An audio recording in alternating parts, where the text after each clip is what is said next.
So about a week ago or so, I made a video that was kind of a remake of the review that I did a while back of the Iron Man 2 Minimates.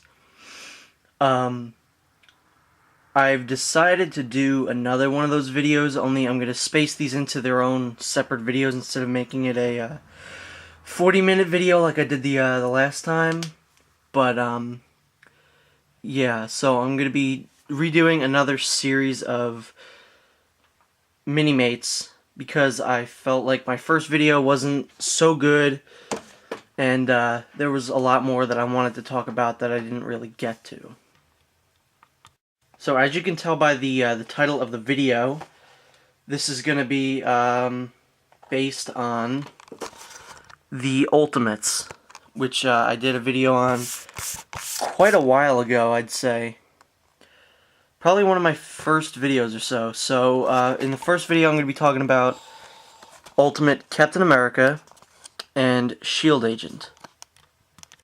The other figures in the wave are Ultimate Hulk, World War II Captain America, which, as I said in my first video of this, was that I didn't quite like the face on the figure because he looks kind of ridiculous. And that's the main reason I didn't pick this figure up, but I still might pick it up somewhere down the line. Ultimate Nick Fury, Ultimate Captain America, Ultimate Iron Man, Ultimate Thor, and the S.H.I.E.L.D. Agent. Lost for decades in the frozen depths of the Arctic, Captain America returned to a nation he barely recognized. Once again ready to defend her at all costs, now leading the Ultimates, he continues to sling his shield against tyranny and oppression. Run by General Ross and later General Nick Fury, S.H.I.E.L.D. is a clandestine military organization dedicated to creating or controlling the most powerful superhumans in the world, including the X-Men, Spider-Man, and the Ultimates. Alright, so here is the army builder of this line, and that's the Ultimate S.H.I.E.L.D. Agent. This is a very nice figure. I actually like it quite a lot. Let me start with the face. He has a somewhat serious face on. Kind of his eyebrows are kind of droopy, and it actually looks like he's frowning, which is kind of weird. I would have rathered more neutral expression on his face rather than just frowning. It looks kind of silly. Now, he has this helmet on, which is really nice. If I remember correctly, it is actually pretty accurate to the comics. I like the goggles there. That's a nice touch. Now, since this figure is the army builder, it would be kind of boring if you just had two figures that looked exactly the same. So to remedy this, you can take his helmet off, and he has just hair underneath. It is painted on the top of his head as well. It's really nice. It's a really nice detail. So if you do buy two of these to get the other Captain America, you can have two somewhat different looking figures instead of the exact same figure. Down here we have a chess piece that is showing his outfit. This definitely looks great. It is one of the best uses of the chess piece that I've ever seen, because it doesn't look too bulky, as some figures do. They look kind of squared and stuff like that, but it looks pretty perfect on him. It's just altogether really, really cool. On his costume, he has a lot of straps and pouches and all that good stuff. The straps actually carry over to the shoulder and to the back, which is really, really good. And down here, he's got another pack, which is really cool. This one's much bigger than the other ones. Having just done the review of Special Ops Wolverine, I have to say, I think his pants are actually a repaint of Wolverine's pants, because you can see here he's got the pouch there. He's got it on the other side as well, and then he's got the exact same boot things that Wolverine had. Yeah, pretty much just a different pattern on the upper leg, which is the kind of camo. That's really interesting, and I just noticed that now. He's got these gloves that I like. I always like these gloves when they're used, the fingerless gloves. They always look really, really cool, and they're definitely different than a lot of other gloves.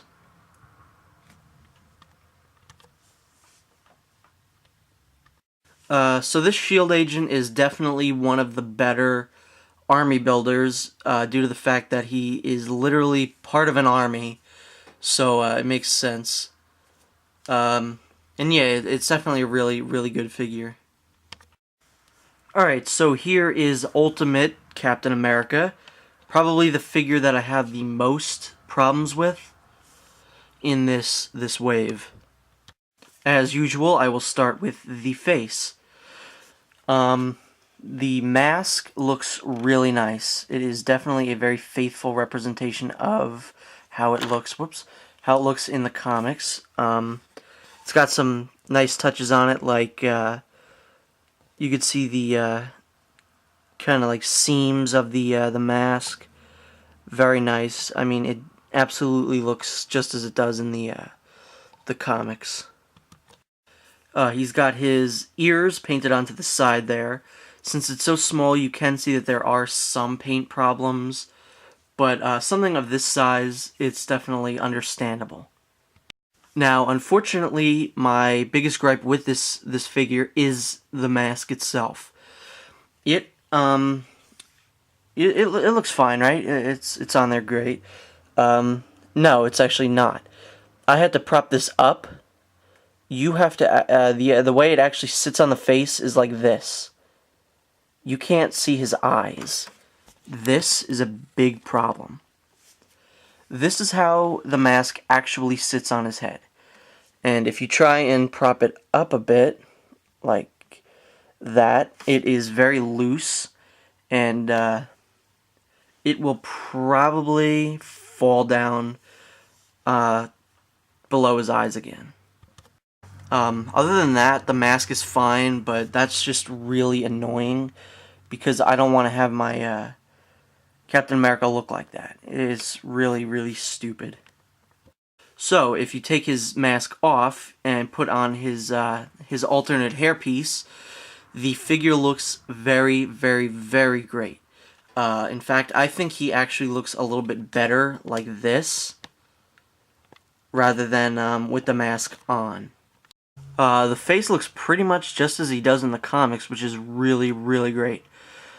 I always really liked the art in the Ultimates. It was very kind of realistic, and this Captain America just looks really great.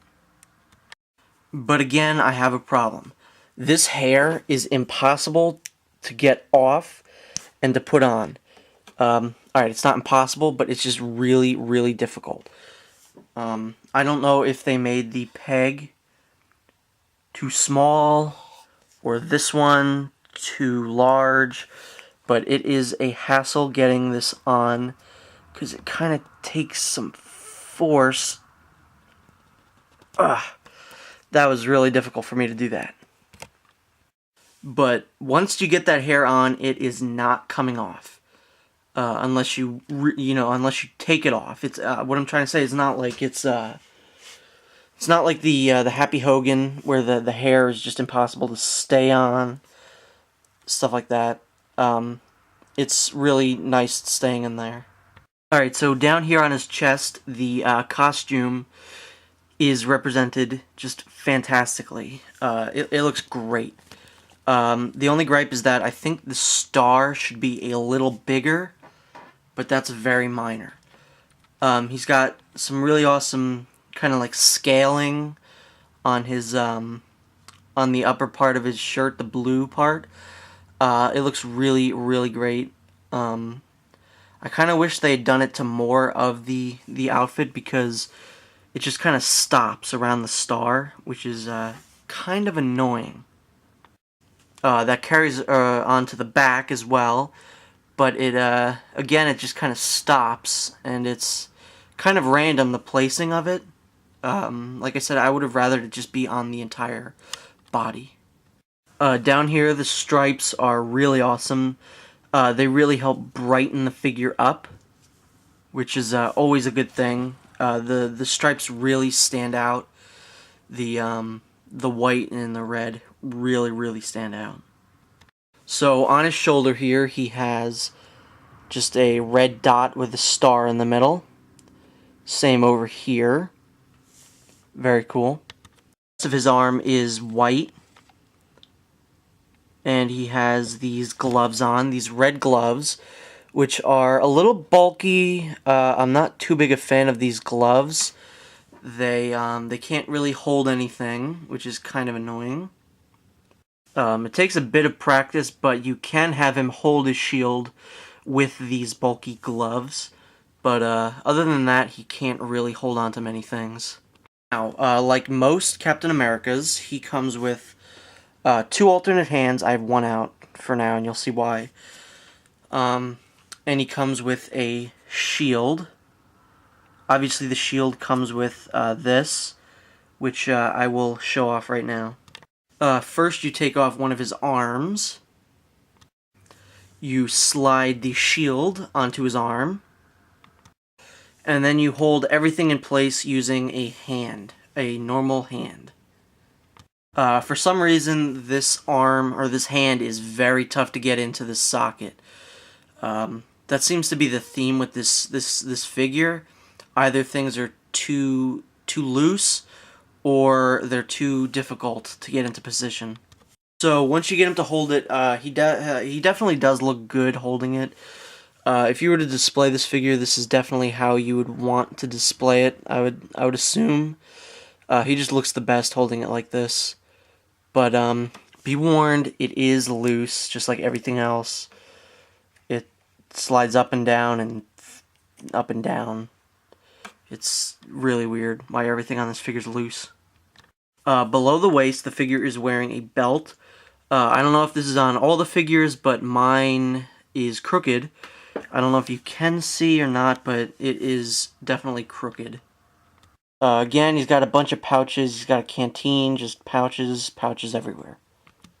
He's got fine leg detailing, kind of just lines all over the place. No real rhyme or reason for them. And then down here he's got more boots, just painted onto the lower half of the leg. And he's got these boots which are really weird, or these shoes. They are very different from a lot of other Minimate shoes, because they're actually very finely detailed. Focus. As you can see, there's a line running at the bottom of them, which is okay. And then on the bottom, he has ridges, kind of like regular boots. It's really interesting, actually. And I'd love to see more detailed boots like this in the future. Alright, so this pack is definitely not great. The S.H.I.E.L.D. agent is definitely worth it, and the Captain America looks cool. The figure itself isn't great, but it's definitely one of the weakest Minimates that I have. So unless you are a completionist or a very big fan of the Ultimates like myself, I would have to say, unfortunately, I would have to say pass on this set.